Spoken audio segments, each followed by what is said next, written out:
So as a single parent, I have to operate my household differently. It's not going to be ran the same way as a married couple.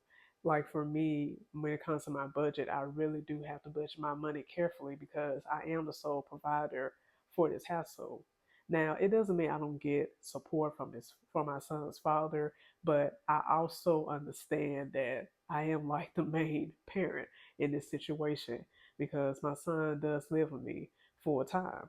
So if I go down into a bad situation, then he's going down that bad situation.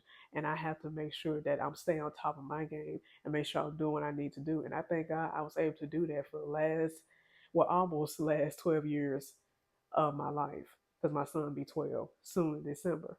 And I was happy that I have not been in a situation where I was on the streets or anything like that. Now, I had worked a contract job where I was laid off and I had to stay at my parents for a while. And I also had to deal with a past situation actually that happened last year where I had to leave a job because it just wasn't the right fit. And on top of it, I did not feel as welcome in that space. So, I had to make some financial decisions when it came to that situation, but I was able to keep going on. I was able to go 5 months without a job, but still have money because I learned to save up. And when you save up money, it doesn't mean that you automatically, spend that when you don't have nothing to do or maybe you want to go on this trip. And I understand what savings are for. They really are for emergencies. And you do have to have that mindset. And I get it if you're trying to go on a trip or if you're wanting to go to maybe go visit family or do something special for yourself. That's good. That's what savings count for. But always have that mindset that I don't want to spend everything in my savings account, but put some aside, set some aside, dedicate an amount that if something goes wrong, something happens, then you have that money to just rely on. And that's my mindset of it. And even when it comes to my schedule, that my schedule is different. And I'm more like in between morning and a night person. I'm more like a night owl. I would get up in the morning if I have to, but I'm more like in between those two times. So I had to construct my schedule in a way that that I get my rest but also do my work. And I thank God just for having that mindset. And it has been some growing pains. And it has been some things I had to learn when it comes to parenting, even with my son. But the ultimate thing that I have to keep in mind is that I need to stay encouraged. I do. I need to stay encouraged because I think it is a lot of just negative conversation around single parents. Because when we look at the black community, and I know it's other communities, you have the white community, Mexican, Asian. I know each racial group have these issues. So it's not a race issue. This is more like a people thing.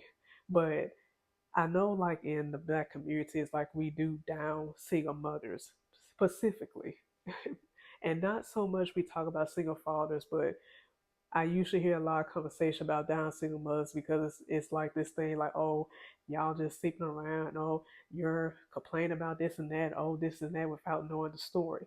Now, yes, you have some women that do crazy things that they are keeping their children away from the fathers, that they are using up the child support on foolish stuff.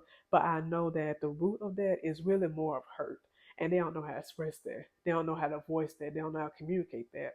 And I do understand when you do try to communicate that, you have some people that's just because, like I said, if you never been in this situation, you will really go off the rails sometimes with your opinion because it's like we feel like if we even though we have not been in a situation like we already know what to do.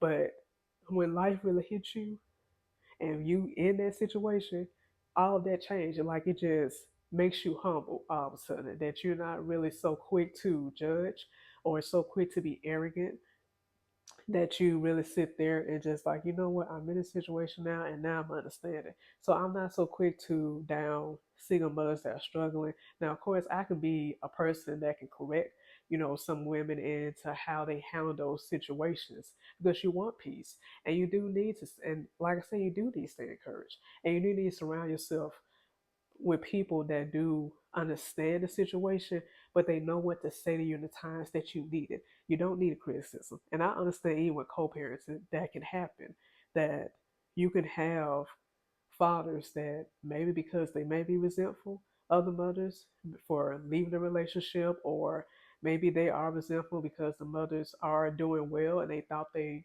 weren't going to do well. You may have those situations where the single mothers being put down a lot by the father. You have those situations. Vice versa. You'll have women that's put down the fathers that decide to take on the full responsibility of the children. And in dealing with that, you just have to have some grace there, meaning your communication needs to be simple. It does not need to foster an argument, and you have to learn how to let people win. Meaning, I'm not going to argue back with you about stuff. If you think this way about me because of this situation, that's you. And that also made me think about, even what I was talking about earlier, about people not understanding the situation with single mothers. Like, if that's your opinion, that's your opinion. That's how you feel, that's how you feel.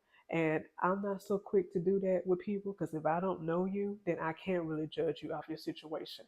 I can be completely wrong about what you're doing and what have happened to you and what caused you being there. I can be completely wrong because if I have not sat down and have a conversation with you, I cannot judge that situation. It's very unwise to do that.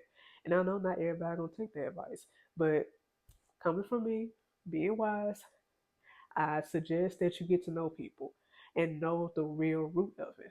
And I don't have time to really go into that. Maybe one of the days I will go into what I see a real root and allow single parent households begin to form.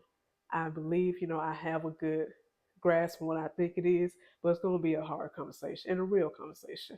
But I just want to put that out there for, someone that needs that support, that needs like that encouragement today. Right now, I don't want to forget to say this that I'm happy that I'm learning how to move forward.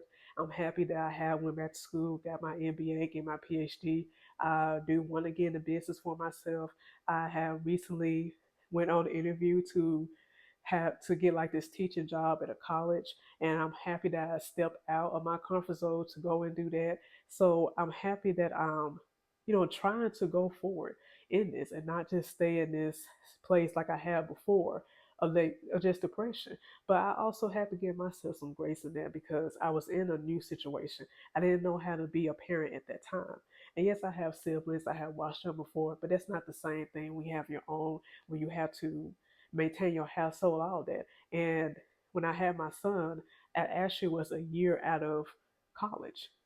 I had graduated college the year before, and the year after that, I had my son. Now, I also experienced another loss event that year because after I graduated from college, months later, I lost my first child through a miscarriage. And a month or two after that, found out I was pregnant with my son. So I had to deal with the emotional, roller coaster that came with that. And it was hard for me because I was, in church. I was in church. And you do deal with people that feel like that it's certain sins that they have to go hard on and other sins they like bypass. And for me, it was more of if you were a girl that was just pregnant, just out there, they won't get on the father, but they'll get more on you. And I don't want to go even more deep into that, but one day I may, because it's good to hold both people accountable. Because that's what make these situations like this go a little smoother, where people feel like they have support. And I think that's a big thing for me as well. That accountability has always been big for me. If you hold a person accountable for what they're doing, it helps them to look at it differently. It helps them to, get ready to change. So this is just my little piece for today.